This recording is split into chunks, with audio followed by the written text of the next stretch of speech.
আমাদের দুর্ভাগ্য আমরা নিজেরাই নিয়ে আসি।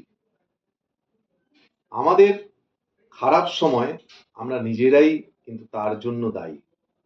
আজকে আমি এই বিষয় নিয়ে আলোচনা করব। নমস্কার, জ্যোতিশ্রী এস কুমার। আমি আমার এই ভিডিওতে আপনারা আজকে এই বিষয় নিয়ে একটা বিস্তারিত আলোচনা আপনি পাচ্ছেন। দেখুন, অন্যের জামা কাপড় যদি আমরা পরি তাহলে কিন্তু দুর্ভাগ্য আমরা নিয়ে আসি। অনেকে দেখবেন যে বন্ধুর একটা জামা কাপড় পরে সে আরেক জায়গায় বেড়াতে গেল বা কোনো অনুষ্ঠান বাড়িতে গেল, সেই মুহূর্তে কিন্তু সে কিন্তু ওই বন্ধুর যে দুর্ভাগ্য সেটা কিন্তু সে তার নিজের ভাগ্যে নিয়ে চলে আসলো।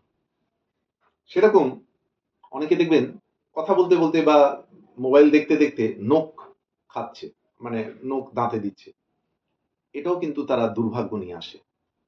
আমি সিমটম গুলো বলছি।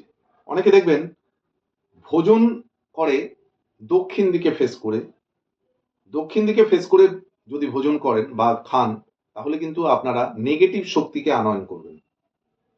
আর পশ্চিম দিকে মুখ করে যদি আপনারা খান তাহলে আপনাদের শারীরিক অসুস্থতা আসবে।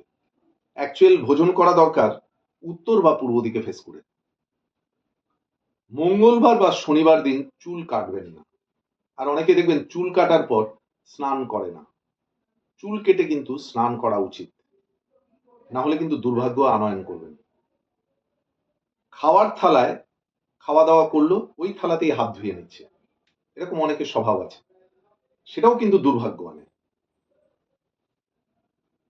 দক্ষিণ দিকে পা দিয়ে শোবেন না, এটাও কিন্তু দুর্ভাগ্য নিয়ে আসে।